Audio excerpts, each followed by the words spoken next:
Oke, sebelum pelajaran ini dimulai, ada baiknya kita berdoa berdasarkan agama masing-masing. Berdoa dipersilahkan.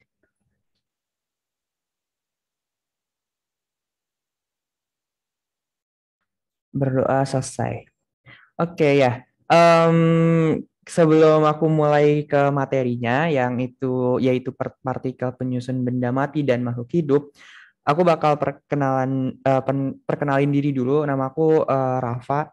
Em, aku di Sandal Ilmu ngajarnya IPA. Biasanya sih biologi ya, yang kayak misalnya kemarin terakhir sih ngajar reproduksi. Mungkin kalian ada yang ikut. Nah, ya udah, sekarang aku mulai share screen aja nih ya, tentang materi kita, yaitu partikel penyusun benda mati dan makhluk hidup. Oh ya, sebelum kita mulai, aku pengen bilang aja nih, nanti misalnya kalau kalian ada yang mau nanya, atau pokoknya kalau misalnya kalian ada yang penasaran gitu, atau mau nanya, atau ada yang belum ngerti, itu kalian langsung tanya aja ya, mau di chat, atau misalnya kalian on mic, tapi kalau on mic jangan rebutan gitu, nanti gak kedengeran. Oke. Oke, jadinya hari ini kita bakal belajar tentang yang tadi aku udah bilang, partikel penyusun benda mati dan makhluk hidup. Nah, ini nih materinya tentang apa sih? Jadinya ya sebenarnya overall partikel penyusun benda mati dan makhluk hidup itu adalah ya kalian itu kan misalnya contoh nih kalian itu manusia nih. Manusia itu kan tersusun atas atom-atom. Mungkin kalian udah pernah dengar tentang atom gitu kan. Tersusun atas atom. Nah, atomnya itu sebenarnya gimana sih dia nyusunnya tuh gimana gitu. Terus atom itu kan ada macam-macam kan, macam-macamnya. Misalnya ada atom karbon, ada atom oksigen kayak gitu-gitu. Nah, sedangkan bukan hanya atom doang, atom itu bisa membentuk molekul, bisa membentuk senyawa kayak gitu-gitu. Itu nanti kita belajar di sini. Dan kita juga belajar sifat-sifat dari partikelnya. Misalnya nih, kalian kalau melihat di sekitar kalian ada plastik dan ada kayu. Nah, itu kan sebenarnya dua-duanya itu tersusun atas atom, tapi atomnya atom yang berbeda. Atom yang berbeda membentuk struktur yang berbeda sehingga membentuk ada yang namanya kayu, ada yang namanya plastik. Nah, kayu sama plastik ini kan sifatnya dua-duanya berbeda ya. Kayak misalnya kalau kayu itu cenderung lebih keras. Terus kalau misalnya kayu itu kan biasanya bisa menyerap air, kalau misalnya plastik itu cenderung tidak bisa gitu kan. Nah, itu kita bakal bahas tentang perbedaan-perbedaan itu nih. Selain kita bahas tentang sifat-sifatnya juga, kita juga bakal bahas tentang atom. Nah, kalian kalau misalnya udah pernah dengar tentang atom, atom itu kan misalnya ada yang tersusun atas proton, elektron, terus neutron kayak gitu-gitunya, itu kita bakal bahas. Itu jadi ini sedikit perkenalan juga untuk kalian yang pembelajaran kimia ya. Jadi kayak introduction gitulah. Intinya kayak cuman pengenalan kalian ke kimia. Kimia itu kan yang ilmu yang mempelajari tentang atom-atom kan, kayak reaksi kimia kayak gitu-gitu, kayak misalnya cara air terbentuk dari hidrogen dan oksigen kayak gitu-gitu ya. Itu ini sebagai pengenalan doang. Nanti kalau untuk kimianya di kalian di kelas 9 SMP ini hanya cukup belajar tentang atom, kalau nggak salah asam basa juga itu masuk kimia. Cuman kalau di sini kita bakal bahas tentang atomnya. Nah, kalau misalnya nanti kalian interest nih kayak penasaran sama kimia lagi, itu kalau misalnya kalian masuk IPA di SMA, kalian bakal ketemu lagi gitu. Nah, oke, langsung tadi intro aja sih. Jadinya ini aku langsung masuk ke materinya aja. Di sini sebenarnya juga masih intro sih. Kayak dia ngejelasin kalau zat-zat di alam ini ternyata tersusun atas materi yang sangat kecil, namanya atom. Jadinya semua yang ada di alam ini tersusun atas materi yang sangat kecil, nah namanya atom gitu. Ini penting banget kalian ingat ya, materi yang terkecil itu tersusun, kita semua ini tersusun atas materi yang sangat kecil yang namanya atom. Nah, di sini dia ngambil namanya proses fotosintesis. Kalian udah tahu kan proses fotosintesis ya? Ada yang Iya, mau jawab fotosintesis itu apa? melalui matahari. Ya, jadinya intinya fotosintesis itu biasanya terjadi di tumbuhan-tumbuhan ya, di tumbuhan-tumbuhan yang berwarna hijau. Tumbuhan-tumbuhan ini bisa melakukan fotosintesis. Nah, maksudnya itu apa? Fotosintesis ini adalah foto itu sebenarnya dari kata foton ya atau cahaya partikel cahaya. Jadinya sebenarnya ini adalah kalau foto itu cahaya, kalau sintesis itu kayak pembentukan. Jadi sebenarnya ini adalah pembentukan yang dibantu oleh cahaya gitulah gampangnya. Nah, apa sih yang dibentuk di fotosintesis ini? Nah, kita baca ya pelan-pelan. Katanya di sini fotosintesis pada tumbuhan memerlukan zat-zat sederhana antara lain gas karbon dioksida, CO2 dan air. Ini kalian ingat-ingat ya, karbon dioksida ini rumusnya adalah karbon C dan O2, CO2, karbon dioksida. Nah, ini kalau misalnya kalian nemu di ini artinya maksudnya dua ya. Jadi misalnya kalau karbon dioksida gitu. Jadi ada karbon, ada satu karbon, ada artinya dua oksida atau oksigen gitu. Gampangnya gitulah ngingatnya, karbon dioksida. Terus ada air juga yang rumus kimianya itu H2O. Nah, pada proses fotosintesis tumbuhan ini menggunakan sinar matahari sebagai sumber energi. Jadinya si sinar mataharinya ini dijadikan sebagai sumber energi untuk menjalankan reaksi fotosintesis yang mengubah gas karbon dioksida dan air menjadi glukosa. Jadinya di sini aku tulisin ya. Jadi kalau misalnya dalam kimia itu biasanya ada penulisan reaksi kayak gini. CO2 tambah H2O. Nah, terus reaksinya ini ada memerlukan energi, dia membentuk C6, 6, H12, O6. Nah, ini gula ya atau glukosa. Jadinya si tumbuhan ini melakukan fotosintesis itu dia ngambil yang ada di udara, nih karbon karbon yang ada di udara, yang sebenarnya ini karbon di udara ini kan ya bukan apa-apa gitu. Ini kita nggak bisa pakai. Nah, si tanamannya ini ngubah menjadi glukosa atau gula yang bisa dipakai sama si tumbuhan itu. Jadi gula itu bisa dipakai sebagai pertumbuhan yang kayak gitu-gitulah untuk tumbuhan itu mendapatkan energi lebih lanjut gitu. Jadinya ya hebat juga fotosintesis ini. Jadi si tumbuhan bisa memanfaatkan adanya sinar matahari untuk mengambil karbon dari karbon dioksida. Jadinya sebenarnya yang diambil ini nih si atom karbonnya ini, si atom karbon yang ini jadi apa ya? Jadi yang tadinya CO2 jadi glukosa lah intinya kayak gitu. Nah, ini diperlukan klorofil. Klorofil sendiri merupakan senyawa yang tersusun atas berapa ini nggak terlalu penting sih, jadi aku skip ya.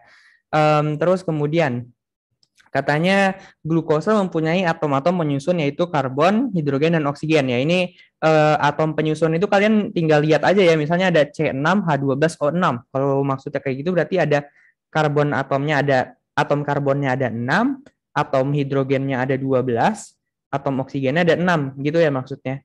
Jadinya angka-angka di sini tuh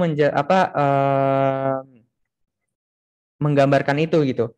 Jadi kalau glukosa ini C6H12O6 ini ada ikatan kimianya. Jadi antara karbon, antara hidrogen dan antara 6 karbon, antara 12 hidrogen dan 6 oksigen yang ada ini mereka tuh membentuk ikatan gitu. Nah, itu kalian akan belajar lebih lanjut. Untuk sekarang kalian perlu tahu aja kalau misalnya dalam satu molekul, satu glukosa kayak gini nih semuanya kayak saling berikatan gitu loh. Nah, atom-atom penyusun glukosa itu kan yang tadi aku bilang dia itu tersusun atas karbon, hidrogen, dan oksigen. Sama dong kayak karbon dioksida dan air. Jadi ya kayak si fotosintesis ini menggunakan karbon dioksida dan air yang sebenarnya karbonnya atomnya mirip-mirip kan, ada karbonnya, ada oksigennya. Itu digunakan yang ada di karbon dioksida dan air itu digunakan untuk membentuk ini gitu karena atom-atomnya mirip gitu. Jadi kalau atom-atomnya mirip kita bisa simpulin nih ternyata si glukosanya itu terbentuk dari karbon dioksida dan air gitu ceritanya. Nah, Nah, di sini nih dia bilang kalau apa melalui reaksi kimia, zat-zat bereaksi membentuk sel baru, membentuk zat baru yang mempunyai sifat kimia yang berbeda dengan zat-zat asalnya. Nah, contohnya pembentukan glukosa ini yang tadi apa fotosintesis ya intinya. Glukosa yang terbentuk pada fotosintesis mempunyai sifat dan sifat kimia dan fisika yang berbeda dengan zat-zat pembentuknya yaitu karbon dioksida dan air. Oke. Nah, di sini maksudnya apa? Coba, jadinya kalau kita lihat kan tadi ini ya, aku udah bikin nih reaksinya tadi. Dari karbon dioksida dan air itu bisa membentuk gula gitu, glukosa. Nah, kalian tahu nggak kalau karbon dioksida itu bentuknya apa? Gas, padat, atau cair? Kalau di suhu ruangan kayak gini nih, misalnya kayak kita nih, kalau karbon dioksida itu kalian bisa temuin di mana? Gas. Gas. Yes, ya benar ya. Jadinya kalau karbon dioksida itu bentuknya kalau misalnya di suhu ruangan kayak normalnya kita sekarang ini, itu dia itu berbentuknya gas. Jadinya kan kalian tahu juga kan, mungkin kalian tahu kalau misalnya kita setelah nafas itu kita kan juga mengeluarkan karbon dioksida. Nah, itu karbon dioksidanya bentuknya gas. Nah, terus ada air. Air itu bentuknya apa? Wujudnya. Cair. Ya, kalian pasti tahu lah ya, air bentuknya cair gitu. Kalian minum dan itu bisa dipakai buat misalnya ngelarutin sirup atau apapun. Nah, itu bentuknya cair kan. Nah, dari karbon dioksida yang bentuknya gas sama air yang wujudnya cair, itu dia bisa membentuk gula.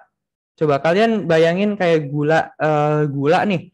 Gula itu kan kalian tahu kan gula pasir yang kalian makan sehari-hari gitu. Kalau misalnya kalian buat teh terus ada kalian mau pakein gula. Nah, itu gulanya itu terbentuk dari karbon dioksida gitu. Sebenarnya terbentuk dari karbon yang ada di karbon dioksida.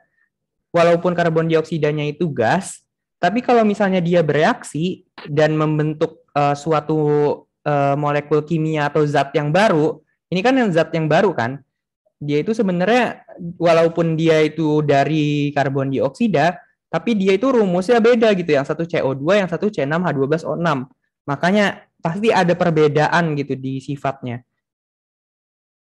Ada perbedaan. Jadi ya kalau misalnya terjadi reaksi kimia itu biasanya langsung ada perbedaan antara sifat fisik dan sifat kimianya begitu. Oke, terus ya di sini nih ada penjelasannya. Misalnya gula itu berbentuk kristal dan berasa manis. Tapi kalau karbon dioksida itu berupa gas dan tidak berasa, sedangkan air berwujud cair dan juga tidak berasa. Tapi si karbon dioksida ini kayak si karbon dioksida dan air ini ternyata bisa gitu membentuk gula. Nah, pasti ada perubahan kan yang tadinya karbon dioksida gas masa bisa tiba-tiba jadi gula gitu. Nah, itu namanya reaksi kimia. Itu dia yang bisa membentuk yang namanya zat baru tuh. Nah, kemudian molekul dalam benda mati dan makhluk hidup. Jadinya kalau misalnya di sini dijelasin nih, kalau tubuh makhluk hidup tersusun dari miliaran atom. Nah, jadinya ya, jadi semua yang ada di tubuh kita ini kan atom ya. Dan itu ada banyak banget pastinya. Karena atom itu kecil banget kan. Nah, atom-atom itu berikatan satu sama lain membentuk senyawa yang tersusun sedemikian rupa sehingga menjadi suatu bentuk tertentu. Nah, di sini katanya contohnya ada rambut kita nih. Rambut kita ini tersusun dari molekul-molekul yang mengandung atom karbon, hidrogen, nitrogen, dan sulfur. Sedangkan tulang kita itu ada mengandung unsur kalsium, fosfor, dan oksigen. Jadinya ini kayak beragam banget yang ada di dalam tubuh kita gitu unsur-unsurnya. Cuman unsur-unsur ini bukan kayak misalnya kulit, katanya di sini rambut kita tersusun atas molekul yang mengandung karbon, hidrogen, nitrogen, dan sulfur. Nggak kayak gitu ya. Jadi sebenarnya bukan karbonnya doang gitu. Jadi misalnya karbonnya itu berikatan dengan hidrogen, berikatan dengan nitrogen kayak gitu dia membentuk molekul. Kalau misalnya kalian belum tahu molekul itu kan yang terdiri atas dua atau lebih atom gitu. Misalnya kalau misalnya di sini aku nulis karbon C gitu, lambangnya C. Ini kan ya karbon aja gitu kan. Nah, ini namanya atom. Kalau misalnya aku nambahin O2, ini namanya jadi molekul karbon dioksida, bukan atom lagi. Jadi dia jadi membentuk molekul gitu. Karena dia udah berikatan dengan uh, unsur lain gitu. Dan dia juga sifatnya karbon doang, misalnya kalau misalnya C doang, ini berbeda sama sifatnya karbon dioksida gitu. Gara-gara intinya kalau misalnya dia udah berikatan dengan suatu unsur lain, atau itu pasti pasti ada perubahan dari sifat fisik maupun kimianya itu. Nah, di sini ada contoh juga tadi kan makhluk hidup ya. Nah, ini pada benda mati seperti kayu, plastik, air, udara, kain, pakaian. Nah, itu benda-benda yang mungkin kalian lihat sehari-hari. Itu juga terdapat zat kimia yang tersusun atas molekul-molekul tertentu. Nah, di sini ada contohnya nih. Molekul-molekul itu tertata sedemikian rupa sehingga memberikan sifat tertentu. Jadi sifat-sifat yang ada di kayu, sifat-sifat berbeda yang ada di plastik, yang ada di air, yang ada di udara itu karena molekul-molekulnya itu berbeda gitu. Tertatanya secara berbeda-beda sehingga menimbulkan sifat-sifat tertentu yang berbeda-beda juga. Nah, misalnya nih di plastik, katanya plastik itu bersifat lentur karena molekulnya itu mempunyai rantai panjang. Nah, ini kalau misalnya kalian tahu, ini namanya biasanya kalau plastik itu polimer ya. Ini kecil banget nih. Biasanya namanya polimer. Polimer itu yang biasanya artinya adalah rantai panjang yang yaitu tersusun atas molekul yang berulang-ulang gitu. Nah, ini contohnya adalah plastik gitu. Dia itu bersifat lentur karena molekulnya penyusunnya mempunyai rantai panjang. Nah, terus di sini ada contoh lagi arang. Arang itu mudah patah kan. Dia itu kayak kayak rapuh gitu. Nah, itu gara-gara atom penyusunnya itu banyak ruang-ruang kosong kan beda. Beda sama plastik gitu kan. Kalau plastik itu kan ya macam-macam sih bentuk plastik, cuman pada umumnya kan nggak kayak arang kan, nggak rapuh gitu. Nah, terus dia bilang lagi apa ya?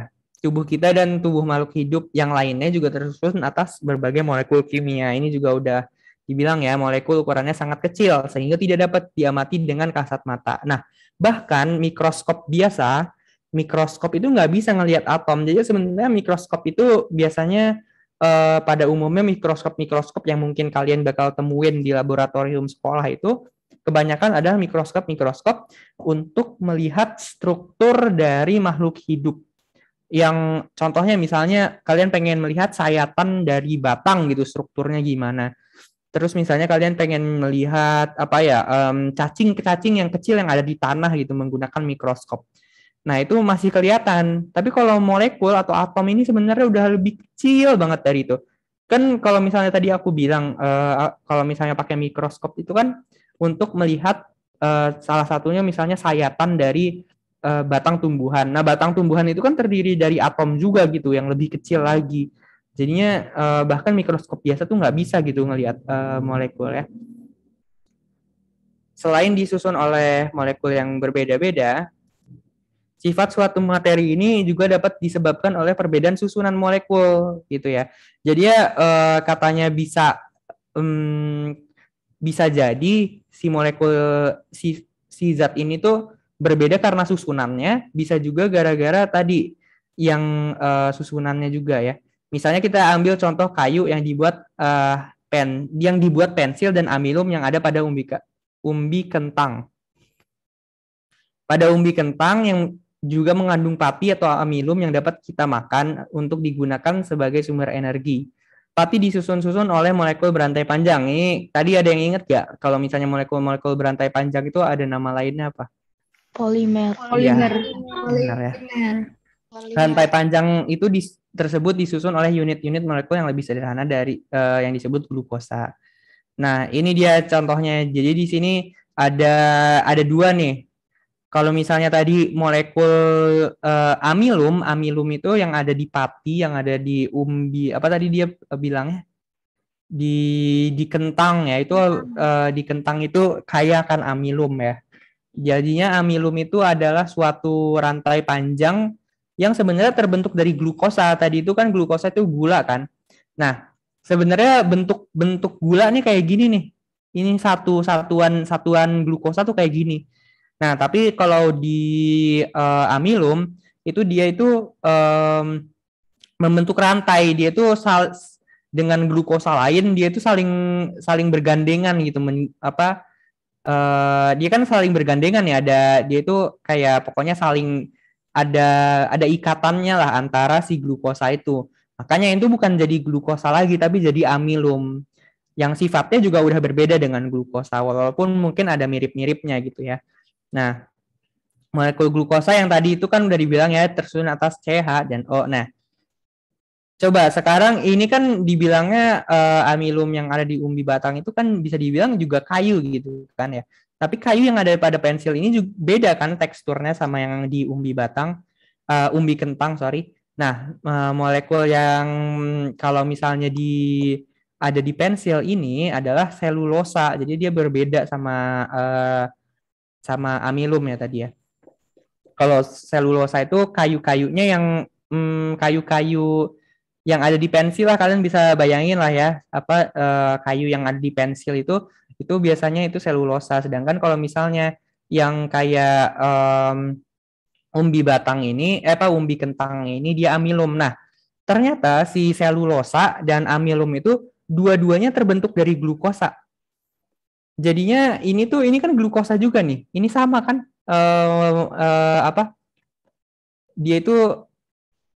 dia itu tetap tersusun atas glukosa gitu. Glukosa yang saling bereaksi, saling menggandeng-gandeng membentuk rantai panjang. Nah, tapi bedanya itu kalau misalnya dia itu di susunannya gitu loh. Jadi ada perbedaan susunan nih. Kalau kalian lihat di sini ada kayak jembatannya di bawah. Kalau ini ada yang di atas, di bawah, di atas gitu. Jadi intinya ada perbedaan dari susunan yang membuat perbedaan antara amilum dengan selulosa gitu. Oke, sebentar ya. Oke. Nah, di sini bilang nih, katanya selulosa ini merupakan zat keras yang jika dimakan oleh manusia tidak dapat dicerna. Jadi selulosa ini walaupun sama-sama glukos kalau sama amilum dan selulosa ini dua-duanya kan terbentuk dari glukosa ya. Ini dua-duanya terbentuk dari glukosa gitu. Terbentuk dari glukosa. Nah, tapi pokoknya strukturnya beda lah intinya ya. Struktur antara selulosa dan amilum pada kentang ini berbeda. Nah, sebabnya akibatnya apa? Katanya amilum ini bisa dicerna. Tapi kalau selulosa itu nggak bisa dicerna. Jadinya bahkan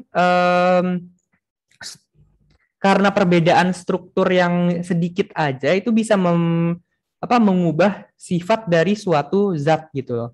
Jadinya ya contohnya ya ini dua-duanya terbentuk dari glukosa. Tapi yang satunya itu membentuknya jadi amilum, yang satunya membentuknya jadi selulosa. Selulosa itu adalah bentuk yang kayak kayu yang ada di pensil tuh. Kalau amilum itu yang kayak ada di kentang. Itu kan beda kan, bentuknya aja udah beda, teksturnya aja udah beda gitu. Jadinya walaupun perbedaan struktur sedikit itu juga bisa berpengaruh gitu. Nah, di sini dia bilang nih, makanya kan keadaan itu menunjukkan bahwa tidak hanya jumlah dan jenis atom-atom penyusun yang menyebabkan sifat zat berbeda, tetapi pola susunan dan jenis ikatan tuh pola susunan dan jenis ikatan antar molekul itu dapat menyebabkan zat atau materi itu mempunyai sifat kimia dan sifat fisika yang berbeda. Katanya di sini tidak hanya jumlah dan jenis atom, karena kan ya ini atomnya sama gitu, atomnya sama persis. Atomnya tuh sama persis gitu dia. Ada C-nya, ada H-nya, ada O-nya. Tapi apa yang membuat dia berbeda? Yang membuat dia beda adalah pola susunan dan jenis ikatan katanya gitu ya. Intinya selulosa sama amilum itu berbeda di pola susunan dan jenis ikatannya. Nah, terus masing-masing senyawa mempunyai rumus molekul tertentu. Ini rumus molekul ya sekarang pembahasannya. Rumus molekul ini menunjukkan jenis atom yang menyusunnya dan berapa banyak gitu yang perbandingannya. Misalnya molekul air. Di molekul air ini H2O, berarti hidrogennya ada berapa? Dua. Iya, Dua. benar ya. Jadinya yang kalau misalnya dia bilang H2O, airnya itu ada 2, oksigennya itu ada 1. Berarti perbandingan hidrogen dan oksigennya berapa? 2:1 gitu kan ya. Banding 1. Iya, kayak gitulah ya intinya. Misalnya terus di sini ada contoh lagi nih, bila 2 atom O mengikat 2 atom H, maka akan terbentuk senyawa yang berbeda. Jadinya ada lagi nih yang namanya hidrogen peroksida. Ya dia beda lagi lah, dia yang tadinya oksigennya cuma 1, ini ada 2 nih sekarang. H2O2 gitu. Hal ini menunjukkan bahwa perbandingan jumlah dan jenis atom dalam suatu molekul akan menghasilkan senyawa yang sifat dan jenisnya berbeda. Ya, jadinya di sini H2O yang ada hidrogennya 2, oksigennya 1. Terus di sini ada H2O2. Dia itu cuman beda 1 oksigen, tapi sifatnya ini berbeda banget loh. Bahkan hidrogen peroksida ini adalah suatu zat yang cukup beracun bagi manusia. Sedangkan kalau air itu kan sesuatu yang dibutuhin banget gitu sama manusia. Jadi dengan 1 perbedaan atom oksigen aja bisa berbeda segitu banyak gitu loh sifatnya. Itu. Nah, sebelum kita masuk atom dan partikel penyusunnya, ada yang mau bertanya nggak nih tentang zat-zat? Kayak sifat-sifat kayak gitu-gitu lah. Ada yang mau bertanya, ada yang masih bingung atau penasaran gitu?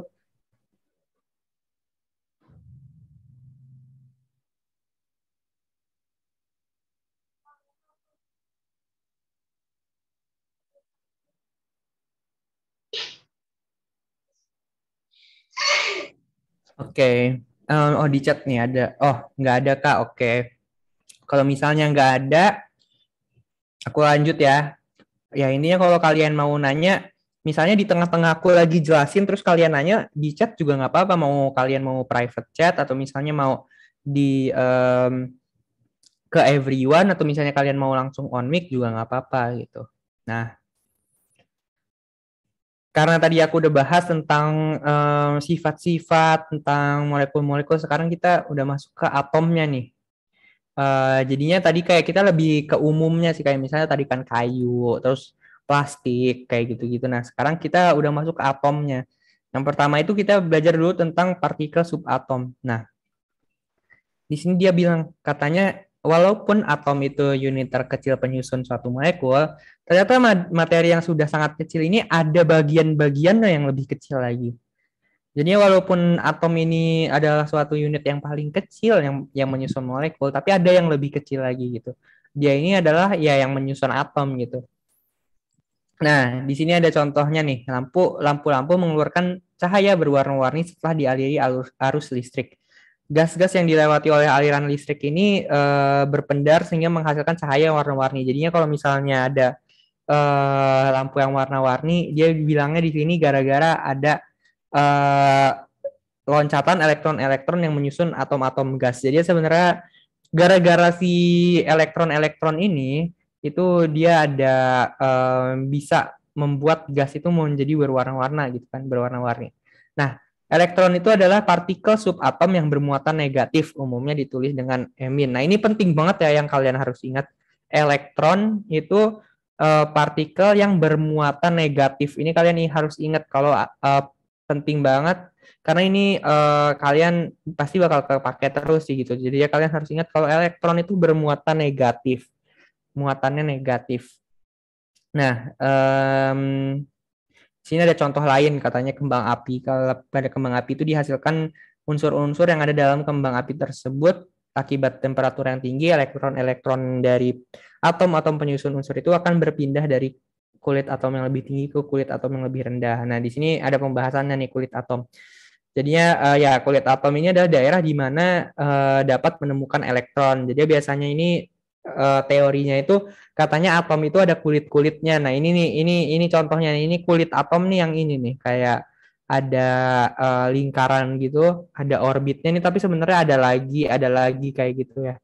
Nah, ini gambaran kecilnya lah tentang atom gitu. Katanya di sini ada para kimiawan ilmuwan-ilmuwan kimia dia menggunakan huruf K, L, M, N, O, P, dan Q untuk menyatakan kulit atom. Jadi K itu kulit yang pertama, yang paling dekat dengan inti, kulit L yang kedua, ketiga, keempat, kelima, dan keenam sampai Q itu yang paling jauh. Jadi misalnya di sini ada inti atom nih. Terus di sini katanya ada kulitnya, kulit satu, dia itu yang paling dekat dengan inti. Di sini ada kulit kedua, yang kulit kedua itu apa katanya yang L ya. Berarti di sini misalnya yang paling dalam yang kayak yang L. Ya kayak gitu, gitulah bayangannya. Nah, atom ini katanya tersusun atas yang subatom yang tadi kita udah belajar, salah satunya itu elektron. Tapi ada dua lagi nih, neutron dan proton. Kalau tadi elektron itu bermuatan negatif, kalau proton itu memiliki muatan positif. Ya, aku highlight aja.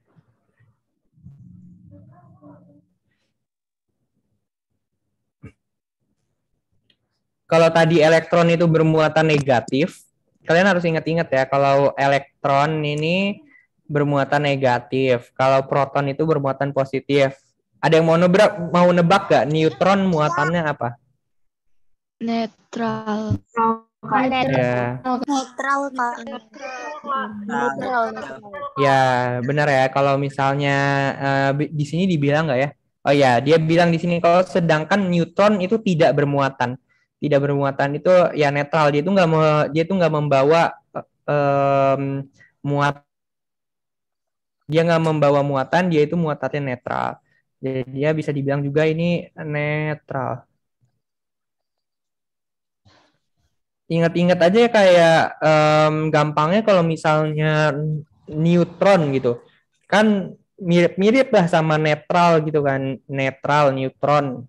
Nah kalau netral itu kan kalian tahu netral itu tidak bermuatan gitu. Nah kalau proton depannya P itu berarti muatannya positif ya, berarti kalau elektron itu ya muatannya negatif gitu.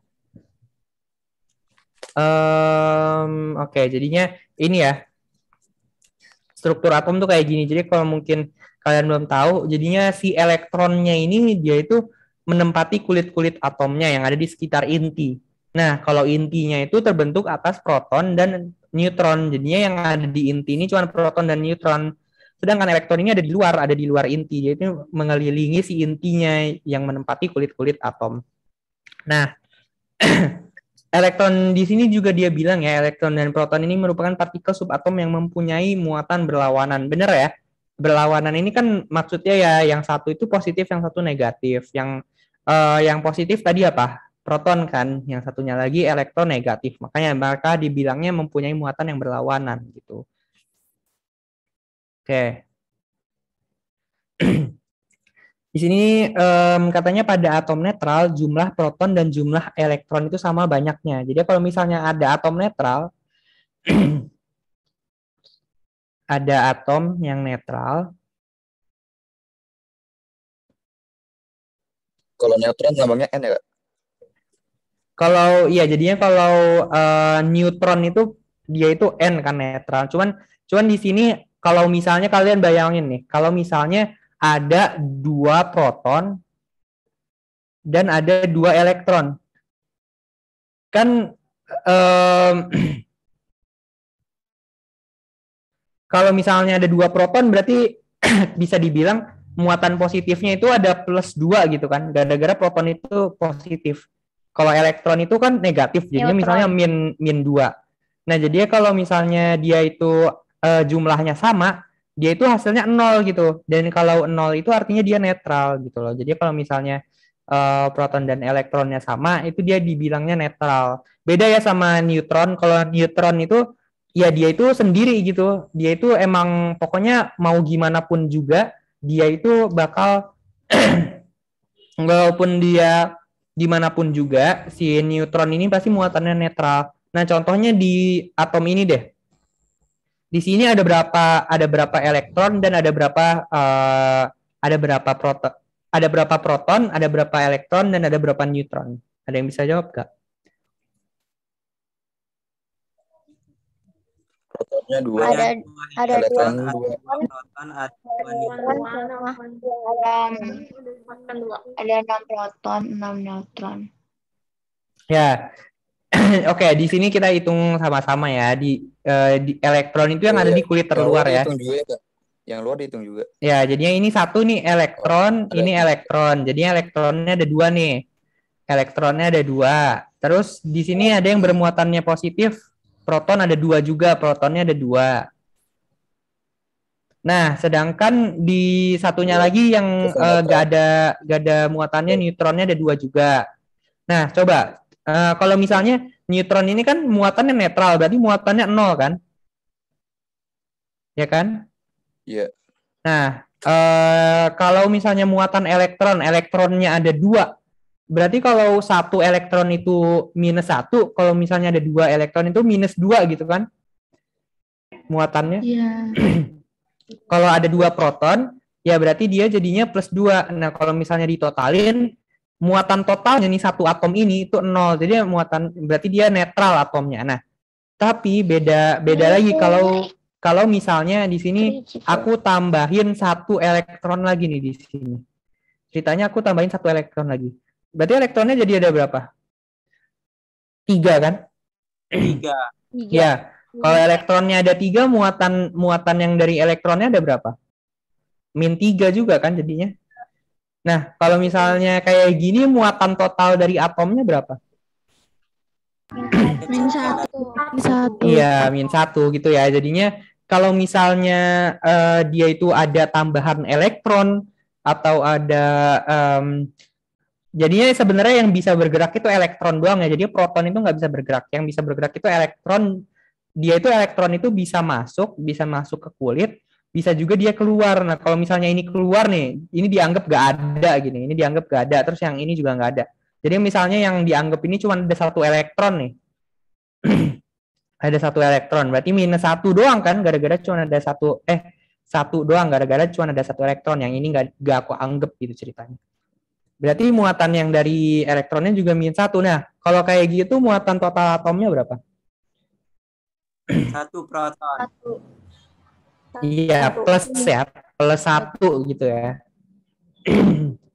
Ya, jadinya di sini kalian mungkin bisa simpulkan kalau misalnya atom itu menerima elektron, dia menerima elektron yang berlebih, kan elektronnya bermuatan negatif nih. Kalau misalnya si atom itu bermuatan elektron berlebih, kan berarti negatifnya itu berlebih kan. Jadi kalau misalnya atom itu menerima elektron, dia itu cenderung membentuk ion ya, ion negatif. Jadi ion itu adalah atom yang bermuatan. Nah, kayaknya ini juga bakal dibahas sih mungkin ya di bawah. Ion adalah atom yang bermuatan. Nah, contohnya kayak tadi tuh, kalau misalnya dia kelebihan elektron, kalau kelebihan elektron kan dia jadi negatif gitu kan. Kalau misalnya dia kekurangan elektron, tadi si elektronnya nggak aku anggap nih, aku hilangin, dia jadi positif gitu. Jadinya, nah itu kalau misalnya dia adalah ion positif, ini namanya kation. Kalau ionnya negatif, dia namanya anion. Gitu. Nah, ini kita langsung belajar tentang ion-ion juga nih jadinya. Nah, di sini kembali lagi ya. Tadi katanya atom netral ini jumlah proton dan jumlah elektronnya sama banyak gitu. Nah, semua partikel penyusun subatom walaupun kecil banget itu ada masanya gitu loh, ada masanya. Jadi elektron ini mempunyai massa yang kalau elektron ini sangat kecil dibandingkan massa proton dan neutron. Sedangkan kalau massa proton dan neutron itu mirip-mirip. Nah, oleh sebab itu katanya massa atom itu terpusat pada inti atom saja. Jadinya ya kan yang ada di pusat itu kan proton dan neutron kan. Makanya di sini itu kayak masanya itu terkonsentrasi di tengah-tengah gitu. Sedangkan kalau elektron yang dia itu muatan masanya kecil banget, itu ada di kulit terluarnya. Dan karena si elektron ini kan masanya kecil ya, jadinya ya kayak agak gak dianggap gitu masanya itu kebanyakan atom itu ada di intinya gitu. Nah,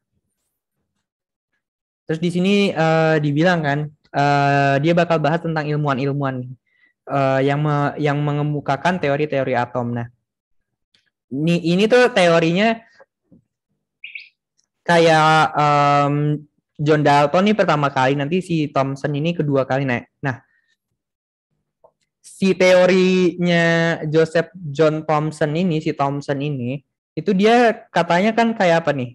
Teori yang satu akan runtuh atau ditolak ketika ada data atau fakta baru. Jadi kayak ceritanya si John Dalton udah bilang nih modelnya kayak gini, penjelasannya kayak gini. Tapi ternyata Joseph John Thomson bilang kayak gini. Nah, ini terbantahkan gitu gara-gara ya ada percobaannya gitu loh, ada percobaan yang ini. Ada yang nanya teorinya harus dihafal ya Kak. Ya kemungkinan besar kalau dulu itu nggak terlalu banyak yang harus dihafal sih. Cuman mungkin ini setahu aku ini bahkan masuknya materi-materi awal di SMA. Cuman aku juga nggak tahu sih. Mungkin mungkin ada di sekolah kalian yang emang belajar, mungkin ada juga yang enggak gitu. Dipahamin aja. Iya. Ya, jadinya di sini yang pertama adalah teori atom yang dikemukakan oleh John Dalton. Di sini dia bilang kalau atom itu sebagai bola pejal. Bola pejal itu jadi intinya bola yang berisi lah gitu. Dia itu nggak dapat dibagi lagi. Jadi dia bilang, jadi menurut John Dalton ini sebelum kita tahu ada elektron dan proton, dia bilang atom ini udah nggak bisa dibagi-bagi lagi. Jadi ya udah atomnya atom gitu katanya. Terus bentuknya itu kayak bola yang kalau misalnya sepak bola itu kan dalamnya udara kan. Nah, kalau misalnya bola pejal ini adalah bola yang isinya tuh ya ada isinya gitu, nggak ruang hampa gitu. Nah, bukan udara juga. Terus dia bilang kalau atom-atom dari unsur berbeda mempunyai atom yang berbeda gitulah. Intinya ini yang kayak tadi ya. Yang kalian perlu ingat ini keywordnya untuk John Dalton itu dia bilang atom ini seperti bola pejal. Ya, kalian ya yang keywordnya yang kalian perlu ingat kalau misalnya kalian mau ngafalin, John Dalton itu mengemukakan penjelasan yang penjelasan di mana dia bilang atom itu sebagai bola pejal. Nah, kemudian ada si Thomson, Joseph John Thomson, J.J. Thomson biasanya. Kalau si J.J. Thomson ini dia itu membantah si John Dalton dong. Dia udah ketemu lagi nih teorinya, katanya atom ini merupakan bola bermuatan positif. Jadinya dia itu bola bermuatan positif yang di permukaannya itu ada elektron-elektron yang bermuatan negatif seperti kismis dalam roti. Nah, kalian bayangin roti terus ada kismis-kismisnya gitu di luar. Nah, dia bilang ini si J.J. Thomson ini, dia bilang kalau kismis-kismisnya itu seakan-akan elektron yang ada di rotinya gitu loh. Jadi ya rotinya itu atomnya, kismis-kismisnya itu elektron-elektronnya gitu. Jadi intinya dia bilang kalau si J.J. Thomson, kalau misalnya John Dalton ini dia bilang dia bola pejal doang, kalau si Joseph John Thomson ini dia bilang katanya ini bola bermuatan, ada muatan negatif, ada muatan positifnya. Dan muatan negatifnya itu seakan-akan kayak tersebar di permukaannya atomnya kayak kayak kismis yang ada di permukaan dari roti. Kemudian ada Rutherford. Kalau Rutherford bilang katanya atom itu sebagai bola yang di tengahnya terdapat inti atom.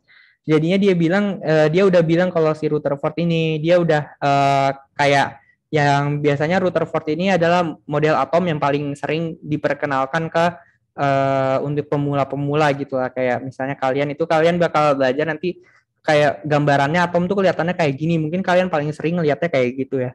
Kayak si Ernest Rutherford itu dia bilang kalau atom itu sebagai bola yang di tengahnya terdapat inti atom gitu. Jadi di tengah-tengahnya itu ada inti atom, bukan bola ya.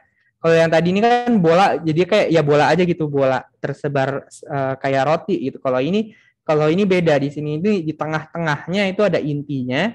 Sedangkan intinya itu yang tadi aku kayak udah jelasin ya, dia itu bermuatan positif gara-gara ada proton dan neutron. Dan dia itu merupakan pusat massa. Sedangkan elektron-elektronnya itu berputar mengelilingi inti. Jadinya elektron-elektronnya ini dia bilang kayak ada perputarannya lah gitu. Di sini ada pertanyaan, Kak, mereka gimana bisa nemuin teori kayak gitu ya? Ini kalau kalian, kalau untuk di sini kan aku ngejelasinnya kayak tentang ini aja kan, sih, misalnya John Dalton, dia bilang bolanya pejal, terus misalnya J.J. Thomson dia bilangnya dia itu bola bermuatan, kalau Ernest Rutherford kayak gini. Nah, kalau nanti kalian misalnya masuk di SMA, kalian kan berarti tahun depan nanti SMA kan. Kalau misalnya kalian masuk yang IPA dan belajar kimia, ini materi yang awal banget yang kalian harus pelajarin. Yaitu kalian harus tahu si Joseph John Thomson ini dia bisa menemukan teori kayak gini nih, caranya gimana. Itu nanti dijelasin di situ. Jadinya kalau seingat aku, kalau Ernest Rutherford itu dia kayak pakai sinar alfa untuk sinar alfa dipancarkan ke lapisan lempeng emas. Nanti kalau misalnya ternyata hasilnya itu sinar alfanya ada yang membelok, ada yang dia itu terserap, ada yang dia itu terbeloknya berapa derajat, ada yang cuman kecil doang. Nah, itu nanti kalian bakal pelajarin lebih lanjutnya di tingkat SMA gitu. Kak, sinar alfa kayak gimana? Sinar alfa itu ya intinya adalah suatu sinar yang dia itu ada kekuatan ionisasinya tuh kuat gitu. Dia itu ada muatannya lah gitu. Dia kayak dia itu dia pokoknya bisa dipakai, misalnya nih, ini sinar alfa, kalau nggak salah tuh sinar alfa bermuatannya positif. Jadi dia kalau misalnya dia dipancarkan ke atom itu dia misalnya ada yang terbelok, ada yang, jadi kita bisa lihat gitu, kita bisa observasi gitulah intinya. Kalau kata kunci buat teorinya Ernest Rutherford ini ya dia bilang ya kalau misalnya ada inti atom, ada inti yang di dalam atomnya itu ada inti yang intinya itu adalah bermuatan positif dan pusat massa gitu. Jadi kalau yang tadi sebenarnya kan dia nggak jelasin ada inti atomnya kan, dia cuma bilang ada bermuatannya doang. Tapi kalau di Ernest Rutherford ini dia udah bilang kalau dia itu ada intinya, dan intinya itu bermuatan positif, sedangkan elektronnya itu di luar gitu. Nah, kalau Ernest Rutherford ini cuma bilang kalau elektronnya itu mengelilingi inti atom, kalau misalnya di Niels Bohr itu dia bilang dia mirip-mirip sih, katanya kan atom terdiri atas inti atom yang menjadi pusat massa atom, terus pusat muatannya positif, mirip-mirip sama Rutherford kan. Terus elektron bergerak di sekeliling inti pada lintasan tertentu orbit yang disebut kulit-kulit atom. Nah, ini yang agak beda nih. Dia itu kalau di Niels Bohr dia itu ada tingkatannya, ada tingkatan kulit-kulitnya. Kan kalau di Rutherford ini dia cuma bilang kayaknya dia itu cuman berputar mengelilingi inti, dia tuh nggak menjelaskan dia itu ada kulit ini, misalnya ada kulit dalamnya, terus ada kulit luarnya lagi, terus ada kulit luarnya lagi gitu. Karena itu Niels Bohr itu bedanya sama Rutherford itu. Nah, sedangkan yang terakhir yang modern ini yang paling baru ya, yang kita yang kalau ilmuwan sekarang itu untuk menggambarkan atom itu seperti ini. Cuman kalau misalnya kalian nanti biasanya kalau misalnya kalian nih SMP kelas 9 itu biasanya kalau menggambarkan atom tuh bentuknya kayak Niels Bohr lah gitu, kayak yang tadi aku udah jelasin sebelumnya, itu kayak gambaran aja, cuman nggak sepenuhnya tepat gitu. Nah, di sini itu kalau untuk modern dia bilang kalau atom itu tersusun atas partikel subatom, neutron, proton, elektron, itu yang udah tahu lah kalian ya. Nah, neuron dan proton membentuk inti, itu juga kalian udah tahu kan. Tapi bedanya elektron ini bergeraknya di sekelilingi inti hampir dalam kecepatan cahaya membentuk awan elektron. Jadi sebenarnya dia itu mengelilingi inti juga, tapi dia tuh lintasannya tuh nggak semudah ini gitu. Dia bukan kayak planet, dia itu cenderung membentuknya kayak awan lah. Pokoknya intinya kalau di modern, di mekanika gelombang ini, intinya si elektron itu membentuk seperti awan. Nah, aku juga sebenarnya kurang ngerti jelasnya ya tentang untuk teori yang modern ini, gara-gara teori modern ini emang lebih kompleks gitu, lebih abstrak konsepnya, gimana dia bisa ada awan elektron gitu. Oke. Nah, Kak, mau nanya lagi, Kak. ya. Itu kalau misalkan sinar alfa itu dari apa, Kak? Asalnya tuh dari apa gitu? Sinar alfa. Oke. Boleh diulang nggak tadi agak putus-putus? Sinar alfa terbuat dari apa? Apa gitu? Dari apa maksudnya? Oh ya, Sinar alfa jadinya itu dari apa? kalau sinar alfa itu biasanya diproduksi, bukan diproduksi ya, kayak dipancarkan dari atom-atom yang radioaktif. Nah, atom-atom radioaktif itu adalah atom-atom yang bisa dibilang apa ya, nggak stabil gitu loh. Jadinya atom-atom yang radioaktif ini adalah atom-atom yang nggak stabil. Nah, itu pembelajaran yang lebih jauh lagi lah tentang atom. Nah, aku nggak mau ajarin kalian tentang radioaktif gara-gara itu udah lumayan kompleks gitu. Nah, tapi intinya kalau si partikel alfa ini, sinar alfa itu biasanya dipancarkan oleh yang zat-zat yang radioaktif gitu intinya. Oke, makasih, Kak. Iya, oke. Kita lanjut ya. Nih, ya, jadi teori yang paling kini adalah teori atom mekanika gelombang. Jadi yang sekarang itu yang paling update nih. Mungkin kalian nanti ada yang pengen jadi ahli kimia gitu, ada yang pengen jadi kimiawan. Misalnya kalian menemukan teori baru lagi nih, yang apa ya, yang menyanggah si teori mekanika gelombang. Ya siapa tahu mungkin ada atom ini ternyata bukan kayak gini loh gitu. Ternyata ada kalian mengajukan teori lain yang berdasarkan eksperimen, nah itu bisa juga. Kita kan nggak tahu gitu. Tapi yang untuk sampai sekarang yang paling kini itu adalah teori atom mekanika gelombang. Nah, kemudian katanya menurut Bohr atom itu mempunyai kulit-kulit atom yang tadi aku udah jelasin juga ya. Katanya kulit yang paling dekat dengan inti atom itu energinya paling rendah, sedangkan yang paling luar itu berarti energinya paling tinggi. Nah, elektron itu yang ada pada kulit atom paling rendah dapat berpindah ke kulit yang paling tinggi yang lebih luar bila menyerap energi dari luar atom. Nah, misalnya tadi dibilang kan kalau misalnya ini ada misalnya ini inti nih, terus misalnya di sini ada kulit yang paling dalam, ini kulit yang lebih luar lagi. Katanya yang di dalam ini kan energinya lebih lebih kecil daripada yang ini kan, yang di luar. Energi yang di dalam ini lebih kecil daripada yang di luar, ini ada tanda kecil deh misalnya. Nah, yang untuk misalnya elektron ini mau berpindah dari yang lebih dalam ke yang paling luar, itu berarti harus menyerap energi, gara-gara energi yang ada di paling dalam ini rendah, sedangkan yang di luar ini ya lebih tinggi gitu lah, jadi harus menyerap energi. Tuh, ini kayaknya nggak terlalu penting sih. Oke, nah ini nih yang tadi, bila jumlah elektron dan proton dalam suatu atom itu tidak sama, maka terjadi ionisasi. Ini aku udah jelasin ya tadi. Kalau misalnya si atom ini nangkap elektron atau melepas elektron yang seharusnya itu, jadi seharusnya itu atom yang normal, yang netral itu kan elektron sama dengan proton. Tapi kalau misalnya elektronnya dilepas, elektron yang ada di luar diambil, itu akan terjadi yang namanya ionisasi, di mana dia itu yang tadinya netral justru jadi bermuatan positif atau negatif. Yang kalau misalnya positif itu kation, kalau bermuatan negatif itu anion gitu. Nah, di sini bilang kalau oh ya, sekarang masuk langsung ke nomor atom dan nomor massa nih. Coba kita lihat dulu ya. Oh, abis ini udah latihan soal ini, berarti ini materi terakhir.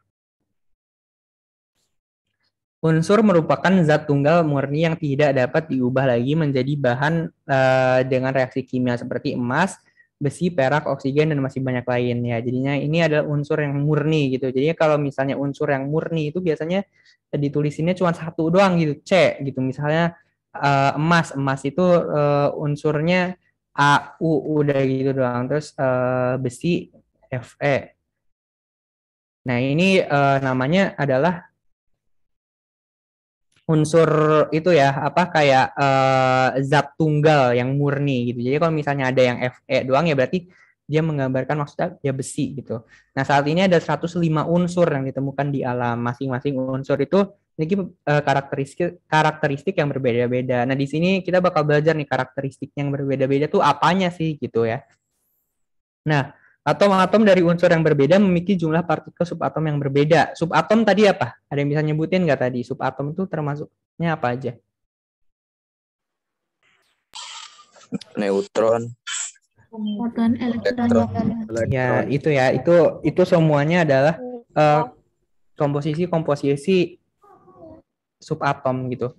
Sedangkan kalau atom sendiri ya terdiri dari subatom-subatom yang tadi yang kalian udah sebutin gitu. Nah, ternyata semua atom dalam suatu unsur tertentu itu memiliki jumlah proton yang sama di dalam intinya. Jadi kalau misalnya ada karbon, semua karbon yang ada itu dia itu memiliki nomor apa ya? Dia bilang apa di sini? Jumlah proton ini unik setiap unsur gitu. Jadi dia itu jumlah protonnya sama. Jadi semua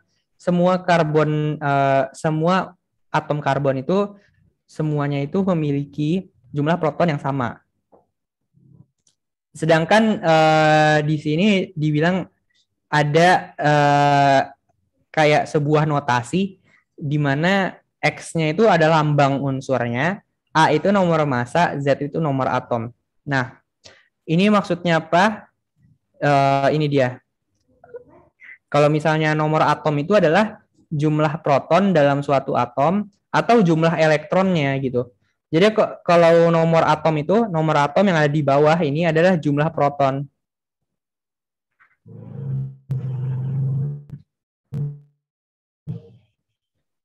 Jumlah proton atau nama lainnya adalah ya ini nomor atom.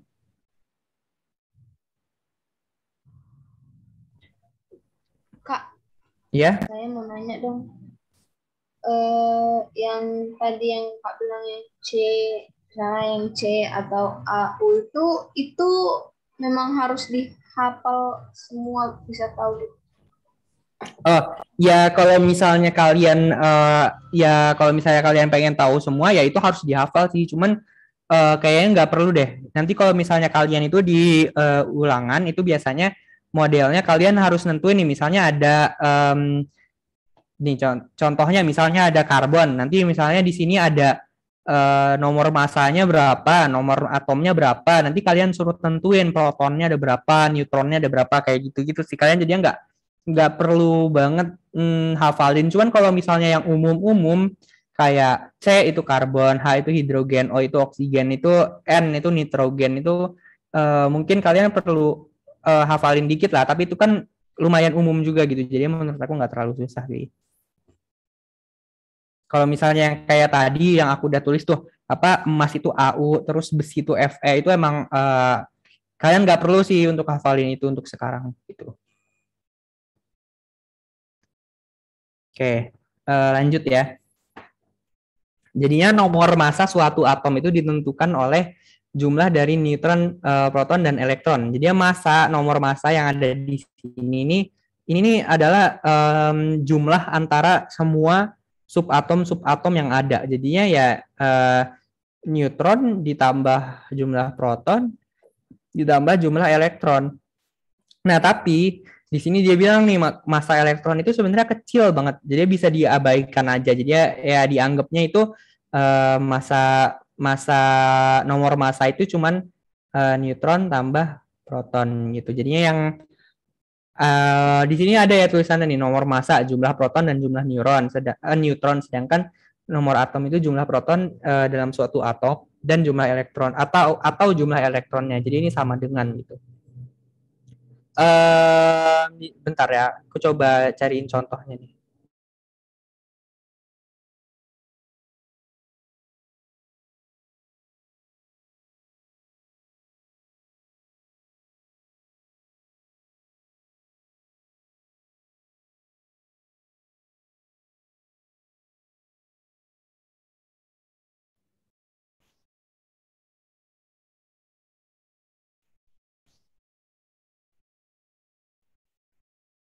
Oke, jadinya contohnya nih ada atom karbon. Jadinya atom karbon itu kalau misalnya dalam tabel periodik itu yang ada unsur-unsurnya ya. Kalian tahu kan tabel periodik yang misalnya dia menunjukkan misalnya ada semua macam-macam unsur ya di tabel periodik itu. Nah, kalau di tabel periodik ini penulisan dari karbon itu ada 12, di sini 6. Nah, kalian ada yang mau jawab gak kira-kira neutronnya itu ada berapa, protonnya itu ada berapa, elektronnya itu ada berapa? Yang C itu ya, Kak? Iya, ini dari atom ini nih, dari atom karbon. Ini namanya kan karbon nih, C lambangnya, karbon. Nah, dari atom karbon yang ada nomor, ini aku udah tulis ya, nomor masanya. Kan tulisannya kayak gini kan. Kalau yang atas kiri ini nomor massa, yang kiri bawah ini nomor atom gitu.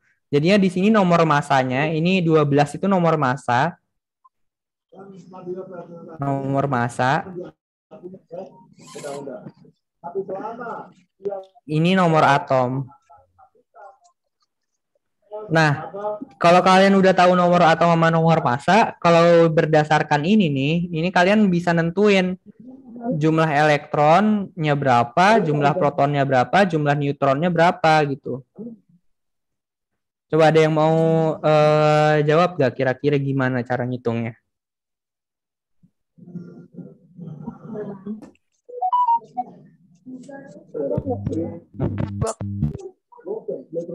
Protonnya 6. 6 jawabannya. Protonnya 3, apa?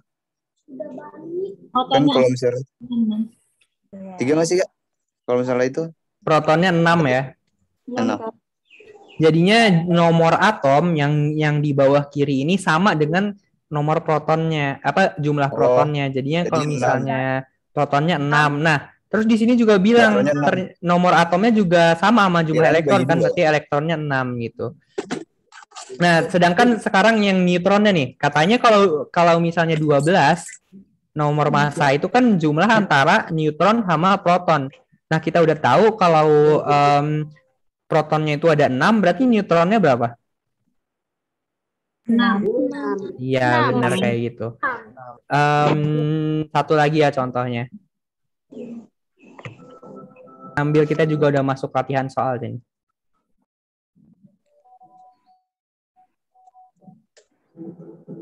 Pasukan vaksinasi yang terbatas membuat ratusan warga di Kabupaten Toraja Utara, Provinsi Sulawesi Selatan berebut nomor antrean dengan mendatangi loket panitia. Akibatnya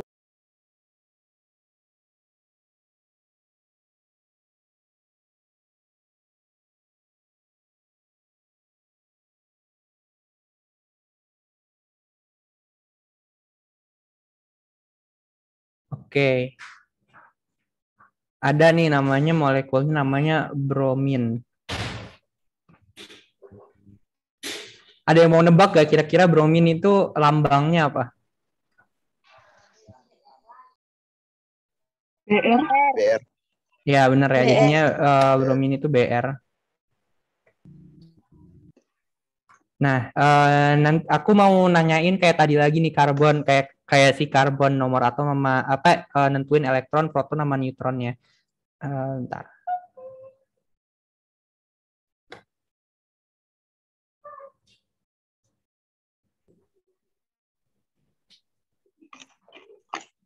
Oke, ada yang mau jawab nggak? Neutronnya berapa, protonnya berapa, elektronnya berapa? Protonnya 35, elektronnya 35. 35. Protonnya 35. neutronnya 45. Proton sama elektronnya 35 ya. Iya benar, neutronnya 45 gara-gara 35 tambah 35 tambah N ya gitu, kita lambangin neutron sama dengan 80 udah lagi. Jadinya ya di sini secara matematika bisa dihitung lah ya, 80 kurang 35 berarti 80 kurang 35. Yang jawabannya adalah 45. Jadinya neutronnya itu ada 45. Oke. Sekarang aku pengen Kak. Ya. Kayak mana? Itu kalau rumus ini neutron jadi tambah N ya? Ya kan kalau misalnya ini kan nomor massa. Nomor massa itu kan massa dari neutron ditambah sama proton gitu. Jadinya ya tinggal ditambahin aja. Nah, tapi kan di sini kita udah tahu, yang kita udah tahu apa nomor massanya kan. Kalau itunya kita belum tahu neutronnya. Jadi kita bentuk Jadi, persamaannya tambah kayak N gini. sama dengan 80 Nomor massa. gitu yang Iya. nomor masanya, nomor massa ya. Ya, nah Baik, Pak. sekarang ya udah ngerti ya untuk kalau menentukan ini, soalnya mungkin suka ada sih. Nah terus kalau misalnya ion ya, nih kalau misalnya kita udah tahu nih kan bromin, kalau ada bromin tapi brominnya itu muatannya ada negatifnya gini, aku tambahin negatif. Kalau kayak gini, karena ini ada ini tetap sama ya. Jadi sebenarnya kalau nomor massa sama nomor atom tuh sama, walaupun dia itu mau positif mau negatif. Nah, ini ada bedanya nggak neutron, proton, sama elektronnya? Kalau misalnya ada muatan negatifnya nih. Ada, Kak. Ayo, ada yang mau jawab nggak, protonnya berapa, neutronnya berapa, elektronnya berapa? Protonnya 32. Protonnya 35, elektronnya 35. 11. Elektronnya. Gini ya, jadinya kalau misalnya dia kalau ini kan brominnya ini, kalau misalnya ke pembahasan yang tadi di awal lagi nih.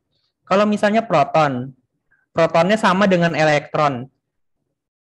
Karena dia itu yang satu muatan positif, yang satu muatan negatif, saling berlawanan dan jumlahnya sama, berarti ini netral kan? Dia itu atom brominnya netral nih kalau kayak gini. Tapi kalau misalnya ada muatan negatif, berarti yang sebenarnya yang tadinya protonnya ada 35, ya tetap 35, gara-gara proton ini nggak akan bisa bergerak gitu kalau misalnya terbentuk muatan. Tapi elektronnya ini nambah 1 gitu.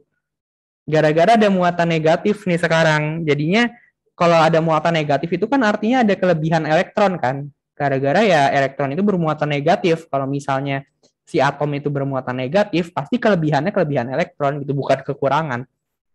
Sedangkan ya neutronnya juga tetap sama gini. Jadinya kalau dalam ion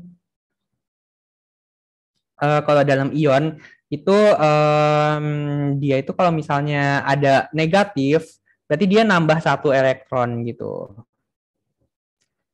Iya Kak, kan kalau misalnya ada lambang negatif, neutronnya tambah 1. Terus kalau ada lambang plusnya itu, kalau protonnya misalnya ada lambangnya positif, berarti elektronnya yang harusnya ada 35 itu jadi 34 gitu.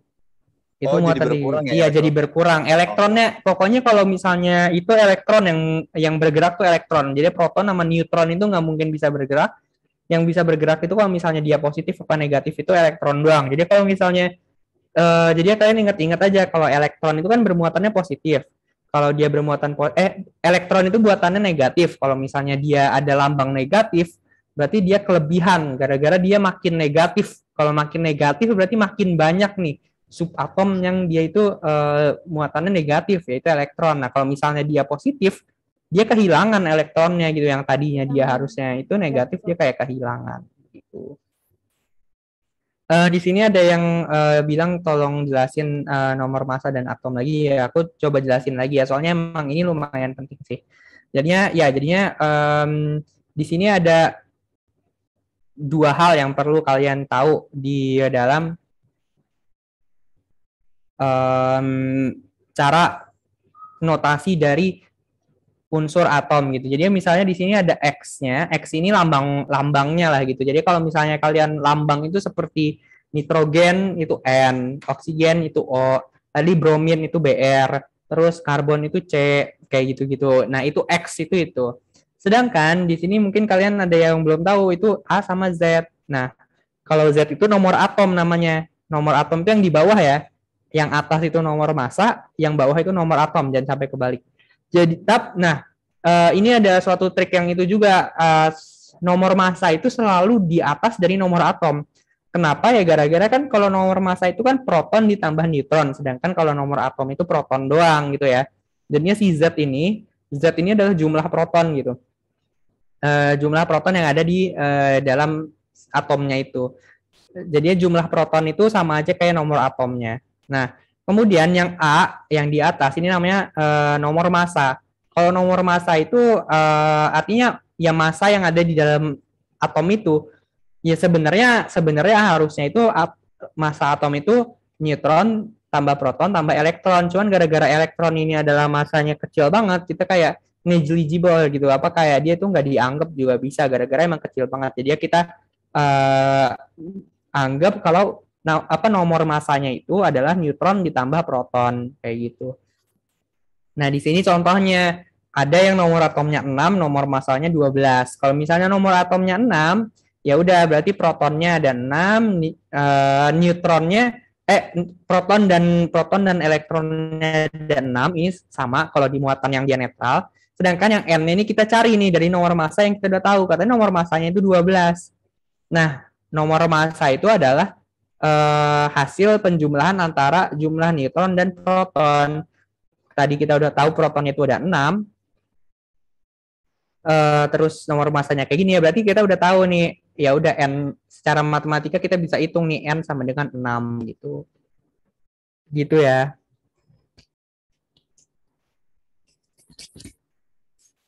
Iya, Kak. Ada yang mau bertanya lagi nggak? Terima kasih.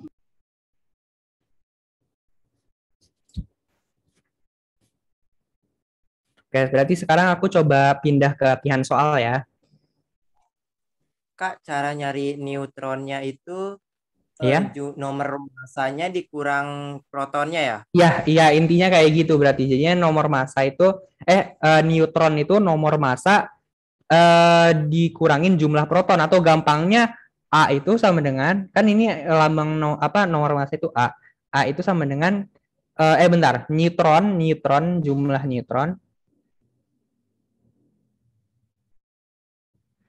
neutron itu sama dengan A nomor massa dikurang nomor atom. Gampangnya kayak gitu.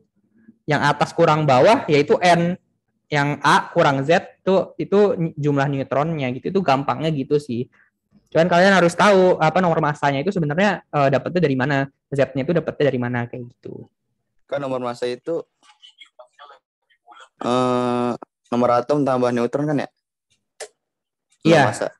Ya, benar. Ya, jadi sekarang aku coba masuk ke latihan soal. Oh, masih rada bingung kalau yang negatif atau positif ya. Ya, jadinya di sini nih. Bedanya gini doang loh. Jadi kalau misalnya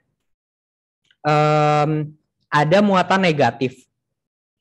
Ini kan berarti kalau muatan negatif itu muatannya ada suatu udah nggak netral lagi gitu kan. Tadi kalau dari penjelasan yang awal, muatan netral itu kalau atomnya itu dalam atomnya proton sama dengan neutron, proton sama dengan elektronnya ini bakal netral. Nah, kalau misalnya dia ada -1, ini kan nggak netral gitu kan. Nah, kalau kita juga bisa tarik dari sini nih. Kalau misalnya kan harusnya itu proton sama elektron kan sama nih. Kalau tanpa muatan, ini kan tanpa muatan yang atas nih. Yang atas ini tanpa muatan nih. Nggak ada minus, nggak ada plus. Kalau nggak ada minus, nggak ada plus, ya protonnya sama dengan protonnya 35, elektronnya 35 gitu kan. Dia netral, mereka berdua jumlahnya sama. Nah, sedangkan di sini ada muatan negatifnya. Kalau di sini ada muatan negatifnya, pasti ada elektron gitu, ada pertambahan dari elektron. Jadi ini kayak kalian bayangin si proton ini kan positif 35. Karena dia bermuatan positif ada 35, jadi aku tandain positif 35. Elektron ini ada di sini gara-gara harusnya elektron ini 35 juga normalnya. Tapi gara-gara di sini ada muatan negatifnya dia jadi 36. Dia nambah elektronnya gara-gara kan elektron bermuatan negatif. Ya, ini bermuatan negatif juga. Ya berarti kalau misalnya ada bermuatan negatif, berarti ada kelebihan elektron gitu. Gara-gara elektron bermuatan negatif. Nah, di sini berarti ada -36. Ini kan kalau dijumlahin jadinya -1 gitu kan. Makanya di sini ada muatannya -1. Ini bisa aja misalnya ada -2. Kalau misalnya dia jadi -2, ya 2 minus ya biasanya ditulisannya, bukan minus 2. 2 minus itu elektronnya bukan 35, bukan 36. Ada yang mau jawab nggak berapa kira-kira kalau 2 minus? Nambah lagi, nambah 1 lagi dong berarti. 2 Iya, minus berarti jadi 37 gitu kan elektronnya. 37. Kayak gitu ya, intinya kalau Tapi, sedangkan ya kalau minusnya kan itu 2 minus di belakangnya. Kalau minusnya di 2 min 2 gitu. enggak, Berarti 38. itu itu penulisan doang, itu 2 minus Oh. gitu. 2 emang kayak emang di depannya gitu biasanya. Kayak gitu penulisannya kalau muatan. Oh. Ya. Jadi kalau misalnya plus 2 gitu, yang berkurang itu berarti protonnya gitu. Yang berkurangnya elektronnya. Jadinya proton itu nggak akan bisa bergerak. Pokoknya kalian ingat aja, proton itu nggak bisa bergerak. Jadi walaupun misalnya dia itu dia misalnya positif, yang tadinya kan gini ya, tadinya itu ada 35 kan normalnya, tapi kalau 35 ini kan netral ya, min 35 plus 35 min 35 sama dengan 0, netral nih, gak ada muatannya. Tapi kalau misalnya BR-nya jadi plus gitu, misalnya jadi plus BR-nya. Nah, kalau misalnya si brominnya jadi plus, itu kan berarti kalau misalnya dia plus itu kan dia bermuatan positif.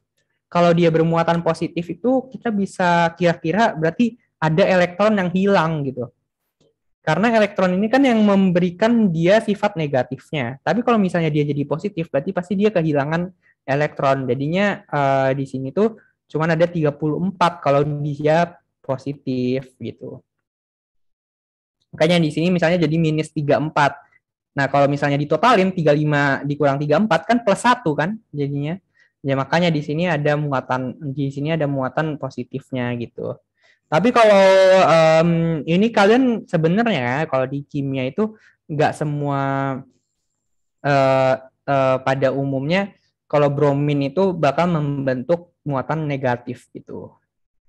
Dia membentuk itu sebenarnya kalian nggak perlu ngerti sih kenapa dia bakal membentuk muatan negatif. Cuman pada umumnya kalau BR itu membentuk muatan negatif kayak gitu. Ada yang mau nanya lagi nggak? Nah, kalau misalnya itu karena proton dikurangin elektronnya jadi min 1, terus cara nyari nomor masanya ya berarti itu ditambahinnya sama si min 1 itu.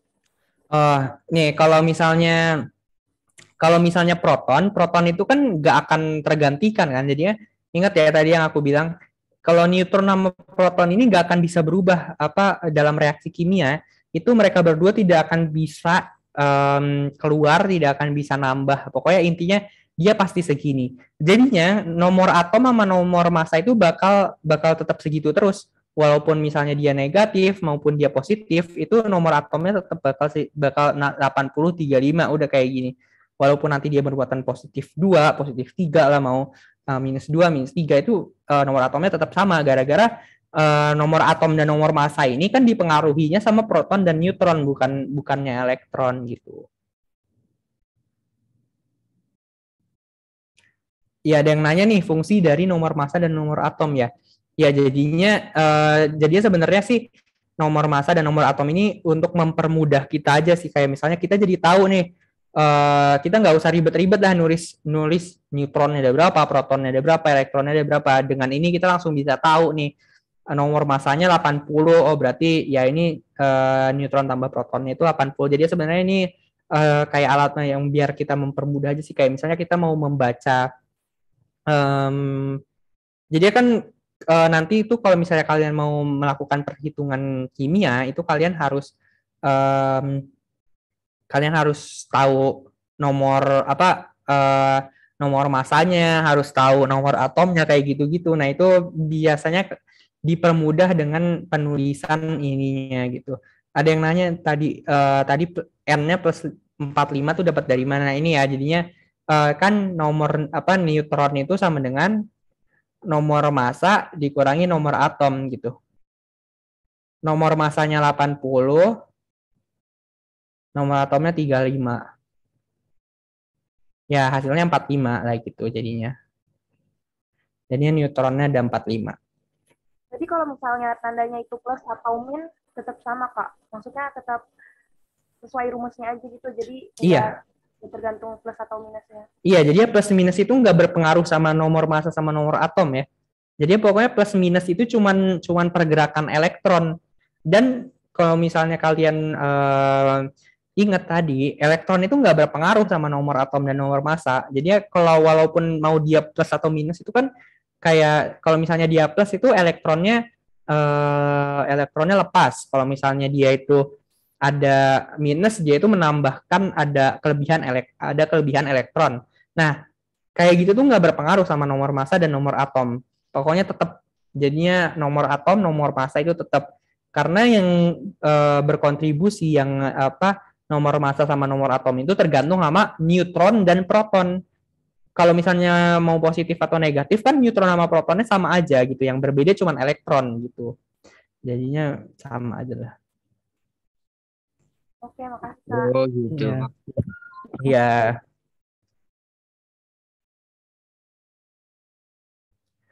Oke, ada yang jawab nih 1A, 2B, 3D, coba ya. Yang kita masuk soal ya. Nah, ini sebenarnya yang satu itu jawabannya adalah partikel. Kenapa? Gara-gara dia itu bilang dia itu masih memiliki sifat materi. Jadi sifat materi itu misalnya nih kayu. Kayu itu dia masih memiliki sifat materi yang paling kecil unitnya itu disebutnya partikel. Terus kalau misalnya plastik masih bisa dibilang plastik itu namanya ya partikel plastik. Kalau misalnya udah masuk atom itu udah beda lagi gitu loh. Itu kayak udah gak bisa dibilang sifat materi tapi lebih ke penyusun atomnya gitu. Jadinya yang penyusun molekulnya. Kalau misalnya dia bilang masih ada sifat materinya, itu yang benar partikel gitu ya. Terus yang kedua, dua atom atau lebih bergabung melalui ikatan kimia baik antara jadinya kalau misalnya ada dua atom atau lebih itu dia membentuk molekul. Terus berikut ini merupakan yang bukan D ya, kulit atom bukan. Yang lainnya ini. Oke, nih. Kalsium mempunyai nomor atom 20, nomor massa 40. Jumlah protonnya ada berapa? Ini gampang 20. Ya harusnya nih. Ya, ini ya nomor atom ini sama aja kayak jumlah proton ya, jadi 20. Ini kita ngebut nih udah mau selesai soalnya. Atau atom atau sekelompok atom yang bermuatan listrik. Tadi yang bermuatan apa namanya? Ion. Yes, ion. Berikut ini yang merupakan penyebab perbedaan sifat suatu zat dengan zat lain adalah. Ayo, ini agak lumayan susah ya. Perbedaan struktur susunan atom penyusun suatu zat. Yang D, Kak. Yang D, Ya.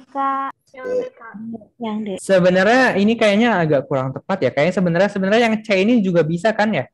Kan kalau misalnya jenis atomnya berbeda pasti dia juga bisa berbeda struktur. Kalau misalnya struktur, jumlah, jenis atom itu bisa berbeda gitu.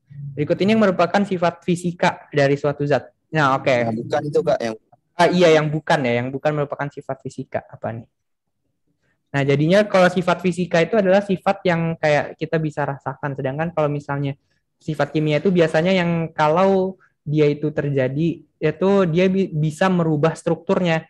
Nah, kalau yang ini nih 3 ini adalah sifat fisika, sedangkan yang D ini sifat kimia. Gara-gara dia itu stabil atau enggak itu istilahnya ada pada kimia gitu. Jadi stabil atau enggak itu maksudnya dia itu reaktif atau enggak, dia itu cenderung bereaksi dengan atom lain atau enggak. Nah, kalau reaksi-reaksi itu udah masuknya kimia gitu. Nah, yang 8, berdasarkan elastisitasnya, bahan berikut yang cocok digunakan sebagai bahan pembuatan shock atau shock absorber kendaraan bermotor. Coba kalian ini Karet ya, Kak. Ya ini gampang lah ya, kalian ini bisa ditebak-tebak gitu.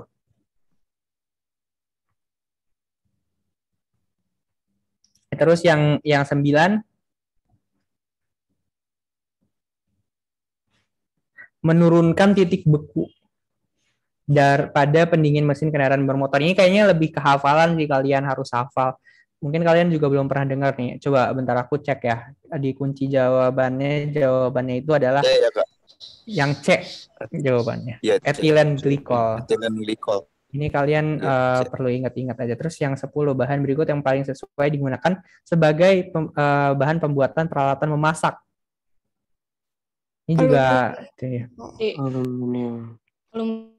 Aluminium. ya, jadinya ini aluminium. Jadinya ini materi kalau yang udah sifat-sifat kayak gini kebanyakan kayak apa ya? Pengetahuan sehari-hari juga gitu dari kalian. Jadinya kalau kalian sadar dengan lingkungan kalian, mungkin kalian juga bisa sadar nih kayak ini kan mungkin tadi aku nggak jelasin, tapi kalian tahu gitu ya. Ini karena emang umum gitu kan, banyak yang udah tahu juga gitu. Oke, aku stop share screen. Nah, karena udah jam 5.30, 17.30, waktunya udah selesai ya. Nanti kok modul dan lain-lainnya nanti aku coba kirim. Nanti kalau misalnya teman kalian ada yang misalnya belum ikut, bilang aja ini nanti kan videonya bakal diupload di YouTube gitu. Jadi bisa ditonton di YouTube Sandal Ilmu. Nah, oke, sebelum kita menutup pelajaran dari sore hari ini, lebih baik kita berdoa berdasarkan kepercayaan masing-masing. Berdoa dimulai.